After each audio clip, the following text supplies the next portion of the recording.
कौन सा है? GS 1, GS 2 और निबंध,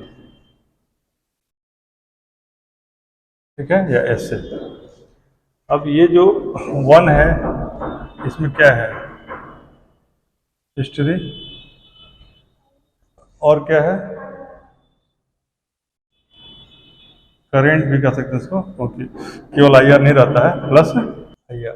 और तीसरा है अभी जो चल रहा है प्रारूप, उसमें है DI 114 नंबर का, 114 नंबर का और 72 मार्क्स। अभी तक तो यही है।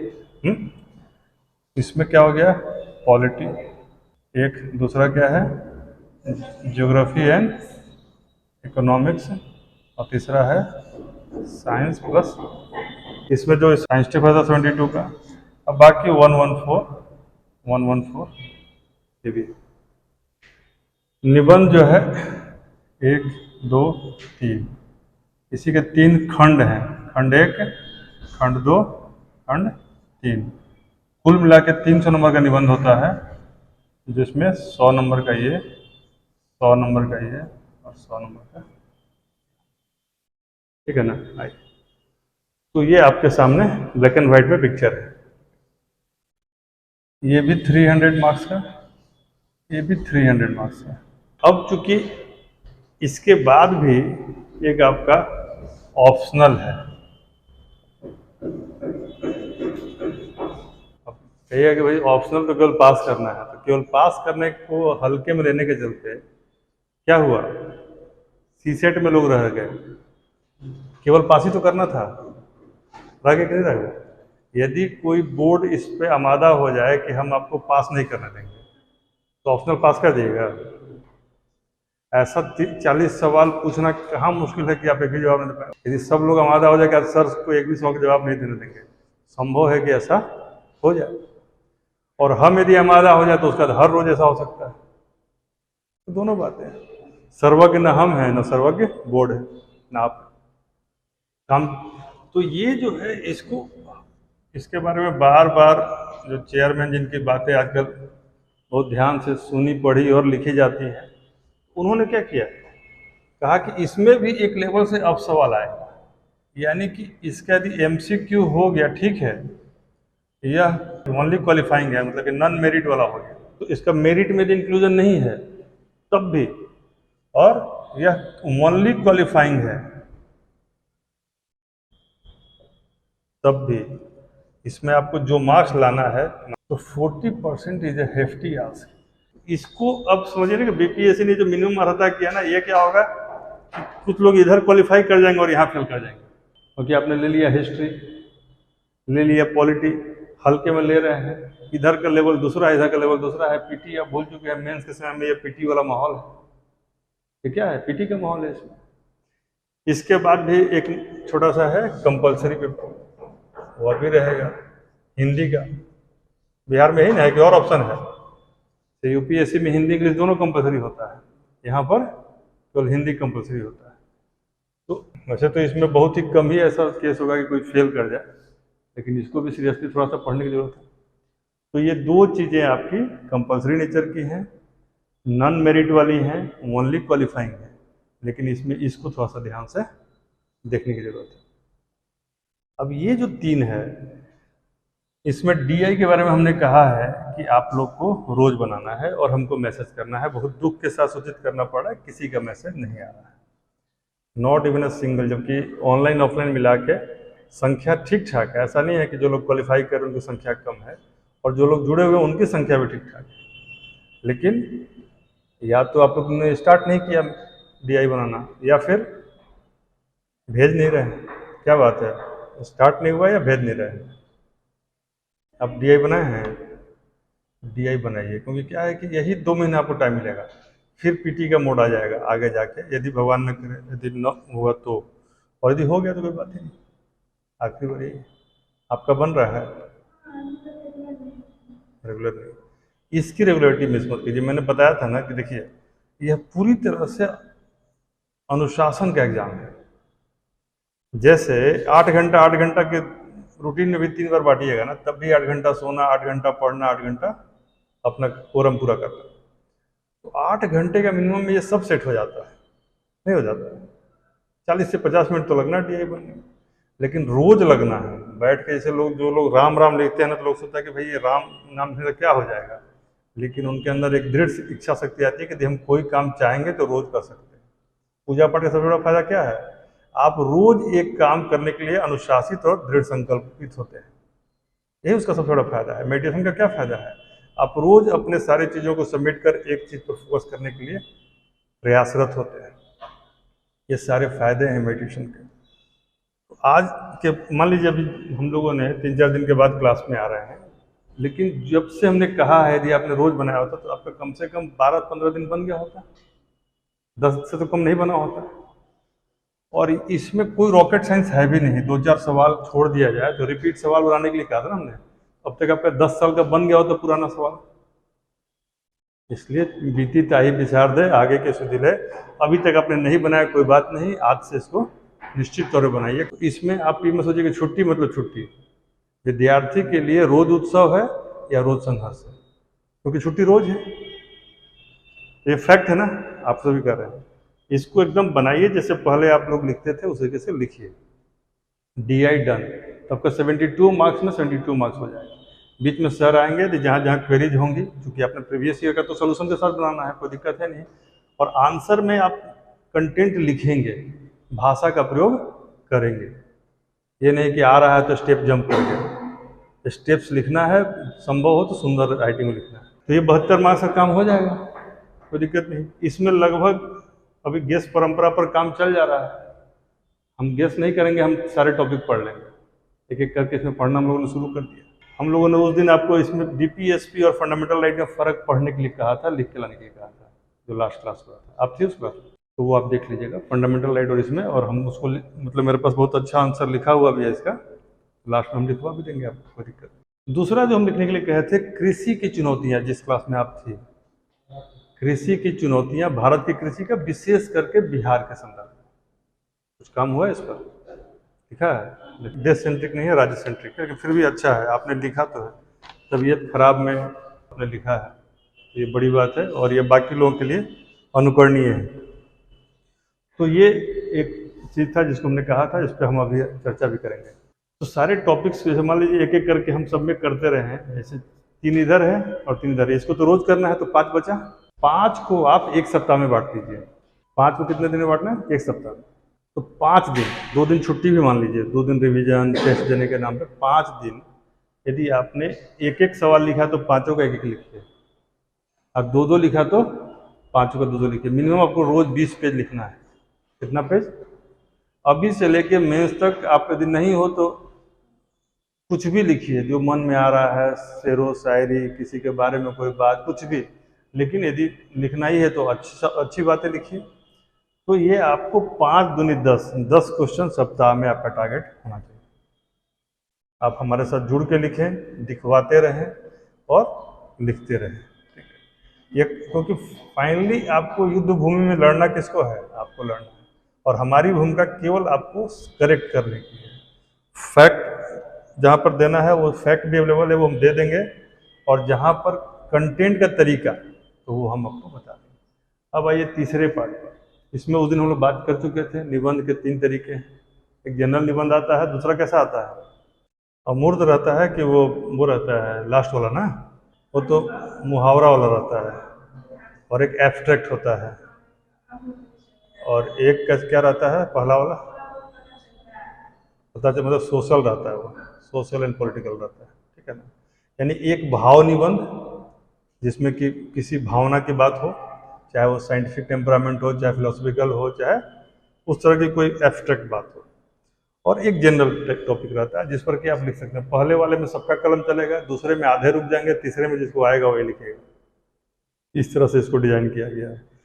सब संभावना पूरी है लाने की, लेकिन कहीं ना कहीं संकट भी है। लास्ट टाइम ऐसे कब लिखा आप लोगों ने, कौन कौन किसी विषय से पर? ठीक है, एब्स्ट्रैक्ट है, एक ऐसा है, 2-4 बातें लिखी आप लोग।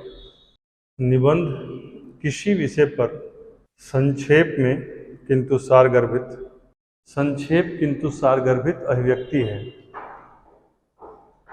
निबंध किसी विषय पर संक्षेप किंतु सारगर्भित अभिव्यक्ति है जिसमें वैचारिक तारतम्यता और बातों की स्पष्टता, विचारपूर्ण, रोचक और सुस्पष्ट होते हैं।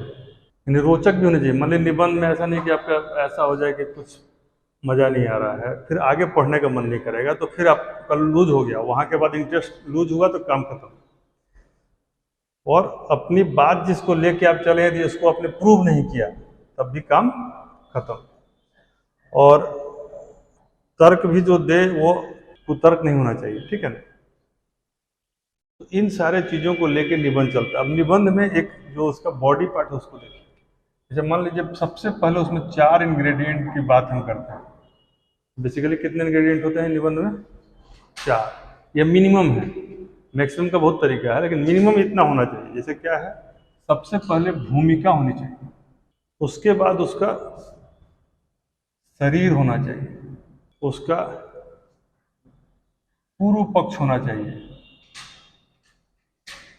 फिर उत्तर पक्ष होना चाहिए, और फिर उपसंहार होनी चाहिए। यानी इंट्रो होना चाहिए। क्या होना चाहिए? इंट्रो, फिर बॉडी, फिर इसका प्रोज होना चाहिए, और इसका कॉन्सिक्वेंसेज होना चाहिए, और फिर इसकी समरी होनी चाहिए। यानी पॉजिटिव्स होने चाहिए और नेगेटिव्स होने चाहिए। ये 5 एलिमेंट यदि आपने किसी भी बात के बारे में लिख दिया, क्रम से लिख दिया और व्यवस्थित तरीके से रोचक ढंग से लिख दिया, सुसंबद्ध लिख दिया, जो हमने परिभाषा में लिखा है सुसंबद्ध, यानी दोनों एक दूसरे से जुड़े हों, और इंट्रो ऐसा किया कि जिससे कि आपके आगे की चीज़ों को पढ़ने का उत्सुकता बना रहे, और फिनिश ऐसा किया कि जो इंट्रो में लिखा उसका जवाब मिल जाए। बात समझ आ रही है? इंट्रो ऐसा होना चाहिए जिससे कि उत्सुकता बने, और फिनिश कैसा होना चाहिए जिससे उत्सुकता शांत हो जाए। इन दोनों में कोनोटेशन है कि नहीं, आपस में जुड़ाव है कि नहीं, और यह क्या है, कंटिन्यूटी में है कि नहीं, होना चाहिए। और कंटिन्यूटी में जब होगा तो पॉजिटिव नेगेटिव के बाद क्या होगा, आपको सॉल्यूशन देना होगा। ठीक है, उपसंहार में सॉल्यूशन के साथ भी उपसंहार होता है। हम जहाँ से शुरू लेके जिन प्रश्नों को लेकर चले उनके उत्तर के साथ उपसंहार होता है, और कई बार उसी में रोचकता बढ़ाने के लिए किसी का कोटेशन, किसी की बात, कोई उद्धरण या कोई वाक्य दिया जाता है। नहीं, ये मैकेनिकल है। अब इसमें कहाँ पर अंतर आता है? भाषा के प्रवाह में, भावों के प्रवाह में, शब्दों के चयन में हर व्यक्ति मौलिक होता है। यानी निबंध में मौलिकता भी होनी चाहिए। एक गुण में लिखिए निबंध में ओरिजिनलिटी होनी चाहिए। आपका थॉट, हाँ, आपका थॉट ओरिजिनल होना चाहिए। जैसे एक बार हमें कुछ लिखना था, तो वो डायरी नहीं होती है जो स्लैम बुक जिसको बोलते हैं, जब क्लासेस खत्म होती हैं तो लोग देते हैं एक दूसरे को कि भाई आप मेरे बारे में क्या सोचते हैं, हमारे ही डायरी में लिख के दीजिए। उसको स्लैम बुक बोलते हैं। यूनिवर्सिटीज़ में इसका कल्चर रहता है, खास करके इंजीनियरिंग कॉलेज में तो ज़्यादा ही रहता है, तो देते हैं। अब कोई ऐसा बदमाश आदमी होगा ना जो कि आप ही के डायरी में आपका बुराई लिख देगा। अच्छाई किसको अच्छा नहीं लगता है, प्रशंसा सबको प्रिय है, तो लोग देते हैं, खूब सुंदर सुंदर शब्द उसमें लिख के वापस आता है। कोई कोई आदमी सच्चा होता है, वो जो समझता है वो लिख देता है। तो जिससे दोस्ती होनी चाहिए उसी से दुश्मनी हो जाती है स्लैम बुक पढ़ के। तो हम चाहते थे कि मेरे डायरी में खूब बढ़िया बढ़िया लोग लिखे, तो उस चक्कर में हमने लिख दिया कि यह मेरे डायरी के पन्ने हैं और मैं चाहता हूँ कि आप उन्हें उस रूप में अपने विचारों को यहाँ संचित होने का मौका दें, जैसे कि मरुस्थल के किसी सूखे माहौल में, जो मरुस्थल में जो नागफनी का जो पौधा होता है उसमें संचित जल के सदृश अपने विचारों को संचित होने का मौका दे। इस तरह का कुछ बात लिखे। तो नागफनी में पानी संचित होता है, इसका उदाहरण मैंने बनाया, और उस समय कई लोगों ने कहा कि भाई इस तरह का उदाहरण आता है कि उपमा हम लोग नहीं पढ़े थे, और सही में वो मेरा मौलिक था कि मरुस्थल में किसी पत्ते के भीतर संचित जल के सदृश आप मेरी डायरी में अपने विचारों को रखें, ताकि जीवन के किसी थकावट भरे विश्राम के क्षण में यह मुझे अत्यंत इप्सित शीतलता प्रदान कर सके। आप जब किसी के विचारों को 10 साल 20 साल बाद पढ़ते हैं, वो अच्छा बुरा जो भी आपके बारे में लिखा हो आपको अच्छा ही लगता है, रिफ्रेश ही करता है।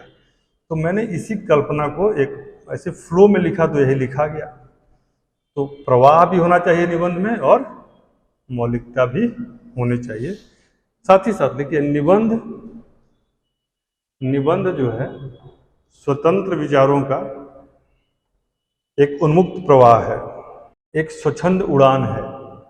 अच्छा, उन्मुक्त उड़ान में स्वच्छंदता में थोड़ा सा गंध आता है अनुशासनहीनता का। नहीं, अनुशासनहीन नहीं होना चाहिए। स्वच्छंदता अलग चीज़ है, स्वच्छंद उड़ान जैसे कि चिड़िया उड़ती है, लेकिन चिड़िया के उड़ने में भी एक अनुशासन है। गंतव्य पर, फिनिशिंग पॉइंट पर उसका भी फोकस बना रहता है। वैसे ही होना चाहिए निबंध में। आप कितना भी स्वच्छंद उड़िए, आपको पता होना चाहिए कि आपको जाना कहाँ है। यदि आपने रास्ता भटक दिया, कई बार ऐसा ही लोग करते हैं, जैसे बहुत अच्छे अच्छे निबंध लिखने के चक्कर में जब भाव प्रवाह में आते हैं तो वो रास्ता भटक जाता है। ध्यान रखिएगा, जब भी रास्ता भटकिएगा नंबर नहीं मिलेगा। अब लिखिए, निबंध में क्या नहीं होना चाहिए। जैसे कभी भी निबंध में शब्दों का, भावों का, विचारों का, तथ्यों का, वाक्यांशों का रिपीटिशन नहीं होना चाहिए। अब कहिएगा शब्द का रिपीटिशन कैसे नहीं होगा? शब्द का तो होगा ही, लेकिन एक ही वाक्य में एक ही जैसे शब्दों का रिपीटिशन नहीं होना चाहिए। ठीक है? या एक ही जैसे भाव बार बार नहीं आने चाहिए। मान लीजिए जब एक बार आपने लिख दिया जो बात जो कंक्लूसिव है, फिर ये नहीं कि हम बहुत अच्छा लिखते हैं तो उसी चीज़ को फिर दोबारा कहीं 2-4 पन्ना के बाद लिख दें। ऐसा फैक्ट जो आपने एक बार स्थापित कर दिया, ऐसा नहीं कीजिए कि फिर दोबारा उस फैक्ट को कहीं और लिख दो। कि लंबा निबंध लिखना है, 100 नंबर का लिखना है, 1 घंटे लिखना है, 3 घंटे है ना टोटल, 3 घंटे में 3 निबंध है ना। 1 घंटे मोटा मोटी आपको एक निबंध पर सोचने और लिखने दोनों का है। तो कभी भी आप उसको रिपीट नहीं कीजिए। काव्य में द्वित्व का दोष होता है। काव्य में बहुत सारे दोष होते हैं, उसमें एक दोष होता है द्वित्व दोष, यानी यदि आपने किसी चीज को 2 बार कर दिया तो वह दोष है। फिर काव्य में अकांड प्रथन भी एक दोष होता है। जैसे कि मान लीजिए भोजपुरी में कहते हैं हम लोग, हसुआ के ब्याह में खुरपी के गीत। ये क्या है? शादी चल रहा है किसी और का, चर्चा कर लगे आप किसी और का। तो यह इस चीज से निबंध में बचना चाहिए।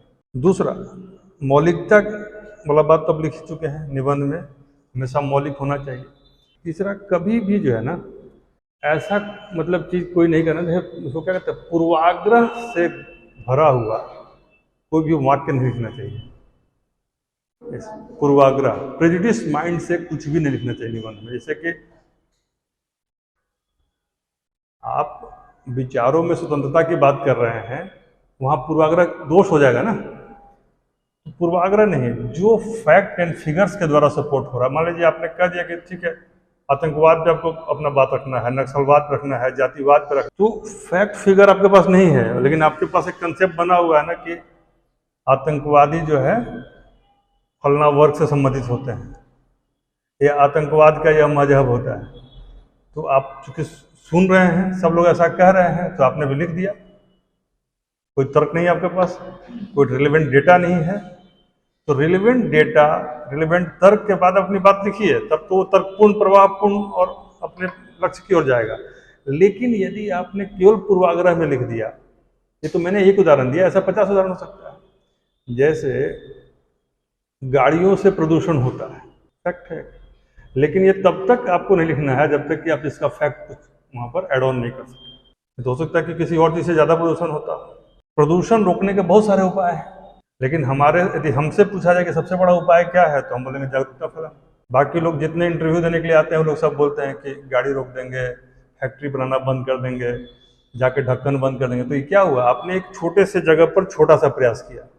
लेकिन यदि मोदी जी उठ के और जागरूकता फैलाने लगे, तो यदि 1 करोड़ लोग भी एक एक पेड़ लगा दें, एक दिन में 1 करोड़ पेड़ लग जाएगा ना। तो जागरूकता फैलाना किसी भी समस्या के निराकरण में एजुकेट करना सबसे बड़ा उपाय होता है। ये बात हम लोग कई बार बोलते हैं, लेकिन लोगों को याद नहीं रहता है। जाते सब बात आप सुन के भी जा रहे हैं ना, परीक्षा हॉल में जब लिखना होगा तो आप एजुकेट करने को चौथा पोजीशन पर पहुंचा दीजिएगा। आएगा, ये भी आएगा, लेकिन पहला पर क्या आ जाएगा?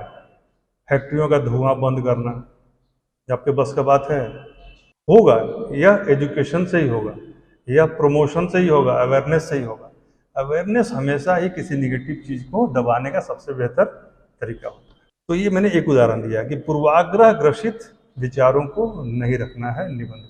दूसरा, कमिटेड शॉट्स नहीं खेला जाता है निबंध में, कभी भी कमिटेड शॉट्स नहीं खेला जाता है। और जो कमिटेड शॉट्स खेलते हैं वो बहुत ही तेजस्वी लोग होते हैं।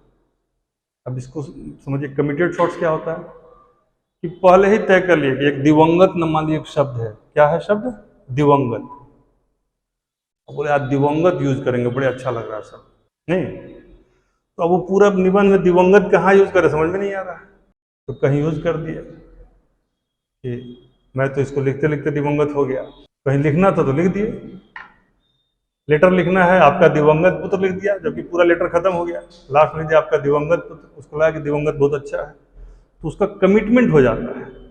ऐसे कमिटमेंट से बचिए। बहुत ही बेहतर, मान लीजिए आपने कोई कविता पढ़ी है कि दिल रो रहा है आंख में आंसू नहीं, रुसवा न तेरा प्यार हो फरियाद से कहीं, तो ये बहुत अच्छी बात है, कहीं ना कहीं सुनने में भी अच्छा लग रहा है।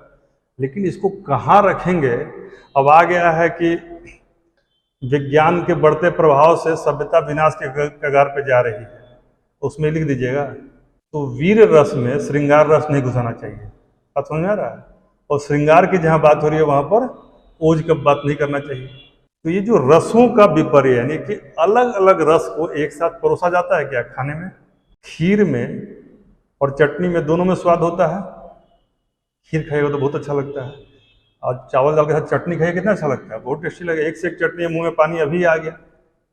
लेकिन खीर में चटनी मिला दीजिए, ये बहुत बड़ा दोष होता है। दो विपरीत रसों को एक साथ नहीं लाया जाता, यह निबंध का बहुत बड़ा क्वालिटी।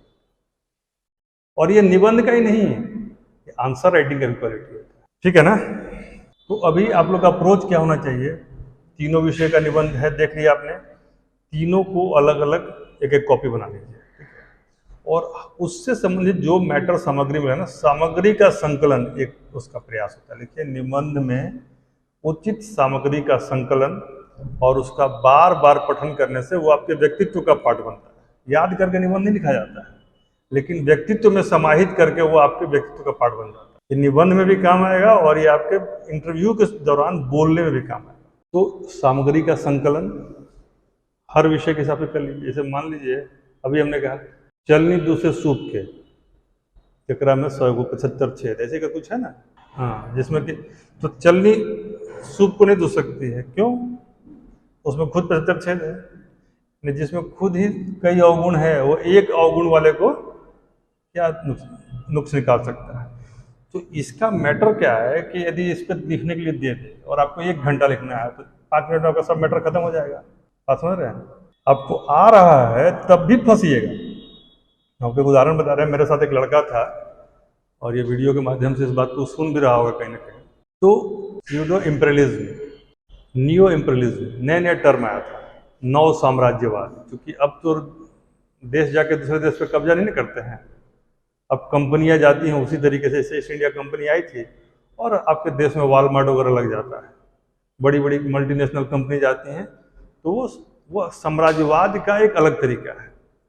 आपके घरों में जहाँ एक टीवी से 50 लोग टीवी देख लेते थे जब रामायण आता था, घर का मोहल्ला देख लेता था, एक चौपाल पर लग गया टीवी, पूरा का पूरा रामायण देख लिया।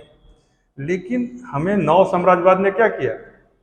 एक घर को कई घरों में बांटा और उस घर को भी कई परिवारों में बांटा, अलग अलग यूनिटरी फैमिलीज में, और उसमें भी इंडिविजुअल व्यक्तित्व जो है सामूहिक क्रियाकलाप से बड़ा हो गया।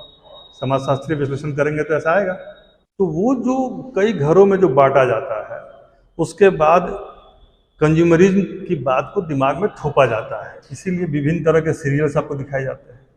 तमाम वेब सीरीज का सेंट्रल देखिएगा थीम, तो आदमी बूढ़ा हो जाएगा, मरने का कगार पहुंच जाएगा, लेकिन चमकता रहेगा चेहरा उसका। कपड़ा मतलब कल ही हम एक सीरियल देख रहे थे, क्योंकि दुश्मन के ऊपर हमला करना है तो दुश्मन को करीब से देखना भी पड़ता है। तो सोने का सीन है, लगभग बूढ़ी औरत है, 70 साल की औरत होगी कम से कम, जैसा उसका पोर्ट्रेयल है सीरियल में।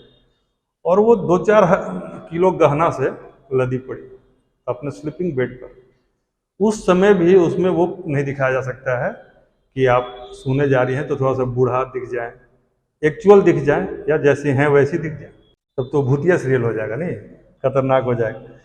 तो ये लोग क्या करते हैं कि आपके परिवारों को तोड़ते हैं, घरों को तोड़ते हैं, घरों को फिर परिवारों को तोड़ते हैं, फिर व्यक्तियों को तोड़ते हैं। और ये तोड़ के, जैसे मान लीजिए एक परिवार से 16 परिवार बना तो 16 को टीवी बिकेगा, हर घर में टीवी लगेगा। क्योंकि देखिएगा जैसे लोग जो लोग गाना गाते हैं ना, हमने घर छोड़ा है रस्मों को तोड़ा है, दूर कहीं जाएंगे नई दुनिया बसाएंगे, तो सबसे पहले टीवी फ्रिज गुजरात खरीदते हैं। छोटा सा कमरा रहेगा, एक ठो डिश का एंटीना जरूर लग जाएगा, भले ईएमआई पर ही क्यों ना लगे, लेकिन लग जाएगा। एक टीवी, एक फ्रिज एकदम जरूरी है। और आजकल तो एक बहुत ही जरूरी आवश्यकता है वॉशिंग मशीन।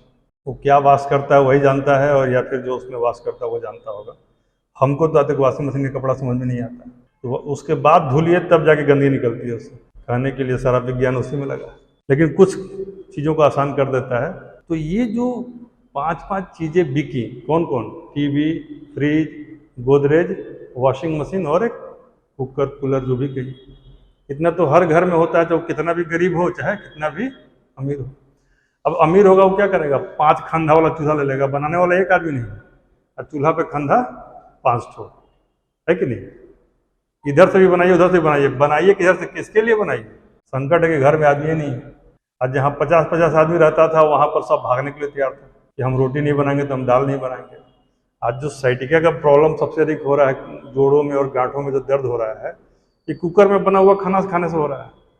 क्योंकि जितने भी दाल हैं उनके अंदर यूरिक एसिड होता है, ये सब कुछ जानता है, और आप यूरिक एसिड को उबाल के पका के उसी में डुबा के खा जा रहे हैं। पहले दाल बनता था तो ऊपर से छान के उसको फेंका जाता था उस यूरिक एसिड के पार्ट। तो जब आप जहर खा ही रहे हैं तो दर्द शुरू नहीं होगा। अब बोलिए कि हम शतायु हो जाएंगे, संभव नहीं ना है। शतायु बनने के लिए शतायु व्यवहार चाहिए। तो ये जो कंज्यूमरिज्म फैलाया जाता है, हम जिसकी बात कर रहे थे, वह समाज को तोड़ के बनाया जाता है, और इसी को कहते हैं नव साम्राज्यवाद। उनका बिका कि नहीं बिका? यदि हर घर में एक बिकता तो कितना कम होता।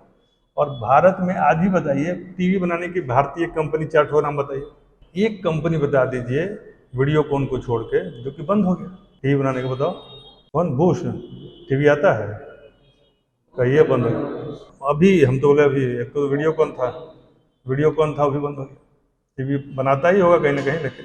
और सैमसंग से लेके एलजी से लेके सोनी से लेके सब जहाँ जहाँ ब्रांड ब्रावी आई है, वो अपने ही ब्रांड को छोटा और बड़ा करता हुआ वो लोग आपको पागल किए हुए हैं। कार बनाने की एक इंडियन कंपनी, तो उसका हालत देख लीजिए क्या हो गया। बाकी सब कंपनी का रोज बढ़ तो क्या हो गया। जब आदमी एक लेवल पार करता है मध्यम वर्ग वाले लेवल को, तो कहाँ पहुँचता है? उच्च मध्यम वर्ग। वहाँ जाएगा तो फिर गाड़ी 20 लाख का हो जाएगा। सबसे अधिक डिप्रिसिएटिंग प्राइस किस चीज़ का होता है? कार का, फ्लैट का। लेकिन उच्च मध्यम वर्ग में जाते ही आप फ्लैट और गाड़ी, आपकी ज़रूरतें दूसरी हो जाती हैं। और यह आपके अंदर डाला गया है। जितने भी, जिसको अदरवाइज नहीं दिया, जितने भी लोग होते हैं एप्पल फ़ोन के पीछे भागते हैं। अब ये नहीं कि अंगूर खट्टे हैं, मान लीजिए, हो सकता है कुछ लोग हमारी बात को सुन के ऐसा कहते हैं कि भाई एप्पल ही नहीं रखते हैं इसलिए ऐसा आप बोल रहे हैं। कभी क्षमता भी हो जाए तो एप्पल रखना हम पसंद नहीं करते। कारण क्या है कि रोज अपने ही ब्रांड को दूसरे ब्रांड से ओवर वैल्यूड और डिवैल्यूड करना, यह तो आपके साथ मजाक है ना। आज हम पैशन प्रो पे बैठ के कॉलर ऊंचा कर रहे हैं, कल पैशन प्रो प्लस आके बगल में खड़ा हो गया, क्या कीजिएगा। आज आईफोन 5 लेके आए, कल आईफोन 6 आ गया। तो हम अपनी ज़रूरत के हिसाब से लेंगे ना। और ये कहा जाता है ना कि आईफोन हैक नहीं होता है, सिक्योरिटी इशू है। तो वर्ल्ड रिकॉर्ड जाके देख लीजिए, आईफोन के हैक करने का मात्र 7 सेकंड में 16 साल के बच्चे ने हैक करके दिखा दिया। तो यह भी तो वैसी कोई बात नहीं है।